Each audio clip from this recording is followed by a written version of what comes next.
1953, Cécile Sagan est présentée devant la cour d'assises de Toulon pour le chef d'accusation suivant, incitation au suicide. Suite à ces faits, accident et décès d'Anne Larsen sur la route de l'Estorel au bord de la Méditerranée, située entre Saint-Raphaël et Mandelieu. Nous avons mené l'enquête et nous affirmons en ce jour du 10 avril 1953 que la coupable Cécile Sagan a abusé de manipulation mentale en provoquant une rupture amoureuse, ce qui a causé ce décès. En effet, Cécile a manipulé Cyril Dumont et Elsa Rochefort, profitant de leur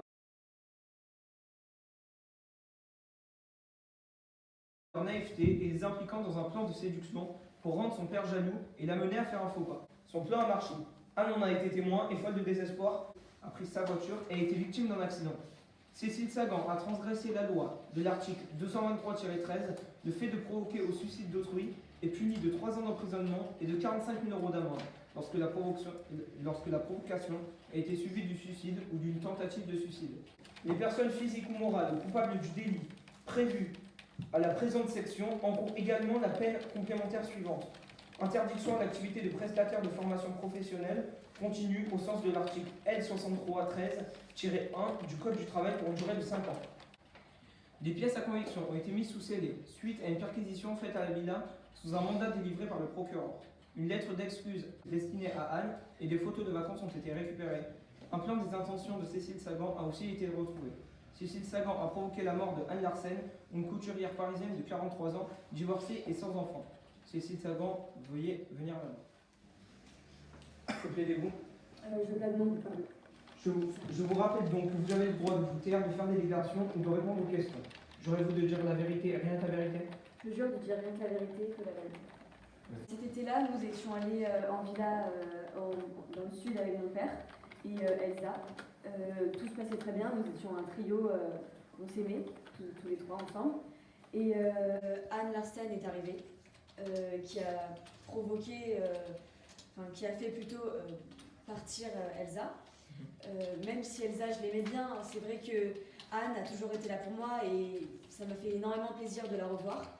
Et du coup, nous avons pu passer relativement de bonnes vacances tous les trois ensemble, malgré qu'elle m'ait aussi obligée à travailler et m'a enfermée quand même pendant ses vacances.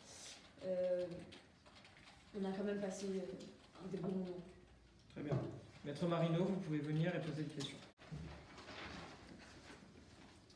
Pour commencer, qu'a-t-elle fait de mal pour que vous provoquiez sa mort? Eh bien, je n'ai pas provoqué sa mort. Vous voyez vraiment une enfant de 17 ans qui va provoquer la mort d'une femme. En plus, elle allait se marier avec mon père. Je l'aimais, je vois pas du tout pourquoi je l'aurais poussée au suicide. Dans ce cas, pourquoi êtes-vous accusé? Eh bien, très bonne question. Je ne sais pas du tout ce que j'ai fait. Monsieur le Président l'a dit, vous avez provoqué sa mort, c'est un fait. Nous avons des pièces à conviction pour le prouver. Eh bien, je veux bien les voir. En effet, c'est bien mon écriture. Mais savez-vous vraiment pourquoi j'ai écrit ça? Expliquez-le-moi. Eh bien, comme je l'ai dit, Anne m'enfermait, donc je passais mes journées enfermée à devoir travailler. Je m'ennuyais et je ne savais pas quoi faire pour lutter contre cet ennui et je ressentais à ce moment-là, certes, un peu de haine contre elle. Et j'ai donc écrit des choses insensées comme cette chose. Je n'aurais jamais pu faire quelque chose comme ça et impliquer des gens en plus. Je ne serais jamais capable de faire ça. Et je faisais ça simplement contre mon ennui. Pourtant, c'est bien ce qui s'est passé. Exactement ce qu'il y a écrit sur la feuille. Et c'est votre écriture. Et vous avez des preuves sur ce que j'ai fait? Oui. Une lettre d'excuse. En effet, je l'ai écrit avec mon père. Au moment où Anne est partie, nous n'avons pas compris pourquoi elle avait décidé de prendre sa voiture. Et elle est partie sans explication. On s'en voulait terriblement avec mon père. Et on lui a écrit une lettre sans vraiment savoir quoi marquer parce qu'on ne savait pas ce qu'on avait fait pour lui provoquer ce départ. Et on n'aurait jamais pensé qu'elle aurait eu un accident. Pourtant, vous savez très bien qu'elle demande, vu que c'est vous qui avez programmé sa mort. Je l'ai déjà dit, ce n'est pas moi qui ai fait ça. Vous avez terminé? Vous pouvez maintenant disposer. Maître Grammatico, vous pouvez venir poser des questions. Ces feuilles que vous avez réalisées, d'accord, vous avez juste, c'est des bouts de papier, vous n'avez jamais voulu appliquer vos plans. Ah oui, non, pas du tout. J'ai écrit ça, mais c'est complètement insensé. Je ne savais pas quoi faire pendant que je m'ennuyais. J'ai écrit, je l'ai mis dans la poubelle. Je ne sais même pas comment elle a pu ressortir comme ça. C'est juste un moyen de vous exprimer par rapport à ce que vous a fait subir Anne. Oui, j'étais enfermée et je ne savais pas quoi faire. Donc j'ai écrit. Mais... Et êtes-vous d'accord avec le fait que Anne veuille se marier avec votre père? Eh bien oui, j'étais très heureuse. Anne a toujours été là pour moi. À ma sortie du pensionnat, elle m'a accueillie chez elle, elle m'a habillée, elle m'a aidée. Et c'est comme une seconde mère pour moi. Et comment réagissez-vous à le fait qu'on puisse vous faire penser que vous avez tué Anne? C'est complètement insensé. Une jeune fille comme moi aurait pu être capable de pousser quelqu'un au suicide. C'est incohérent. Je ne comprends pas comment ça a pu passer dans la tête de quelqu'un. C'est plus cette route où a été tuée Anne, où a eu un accident plutôt. C'est une route où de nombreuses personnes sont mortes d'accident. Avez-vous perdu votre relation avec votre père suite à l'arrivée d'Anne? Eh bien, un petit peu, mais je voyais que mon père était heureux avec elle et c'était le principal.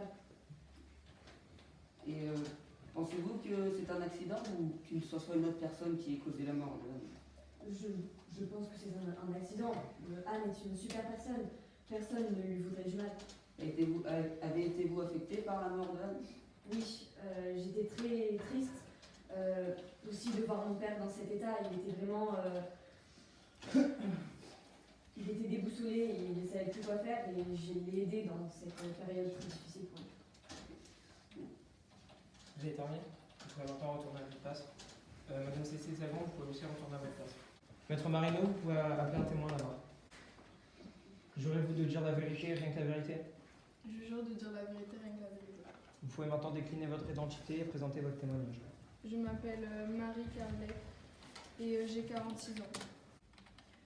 Cet été-là, j'étais la femme de chambre de Raymond et Cécile, ainsi que Elsa qui était présente à ce moment-là.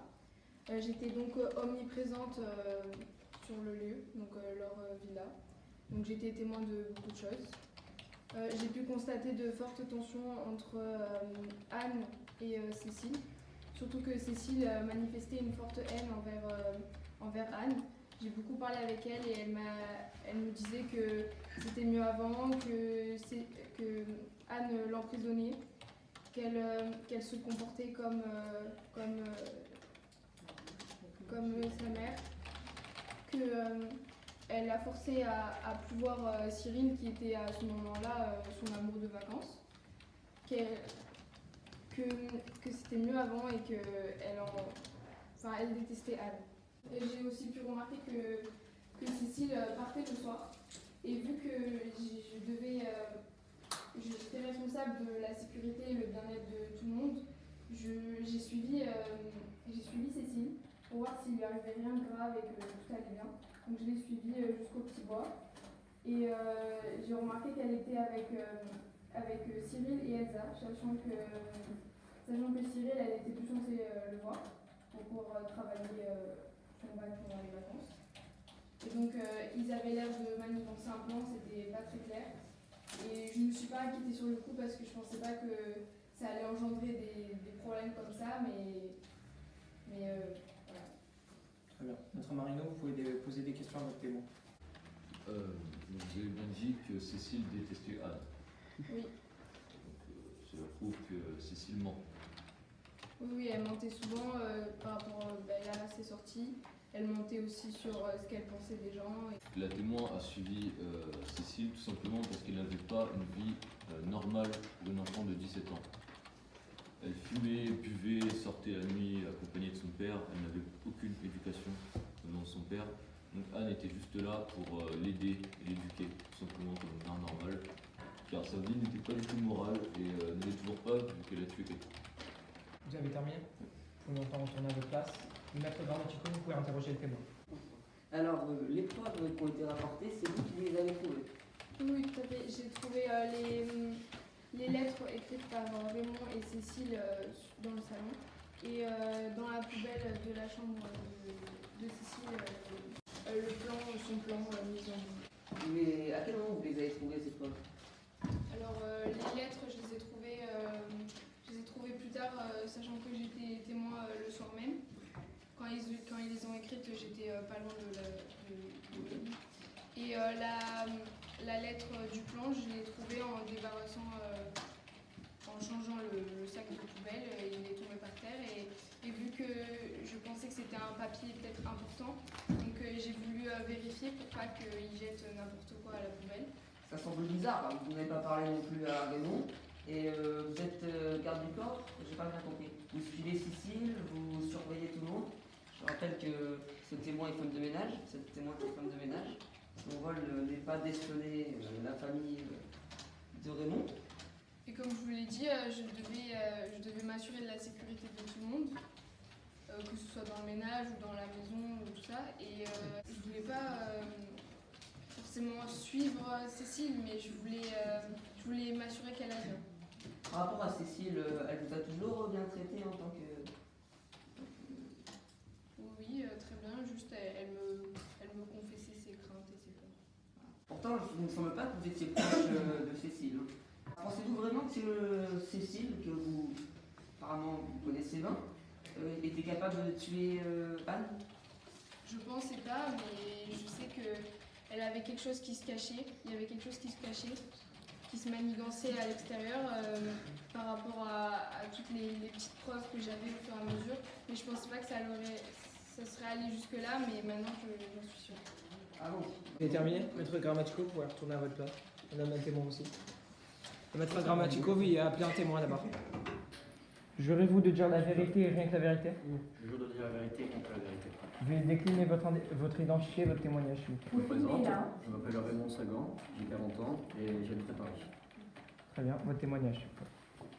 Tout au long des vacances, j'étais avec Cécile et Elsa. Puis après Anne est arrivée. Nous étions sortis beaucoup de fois ensemble.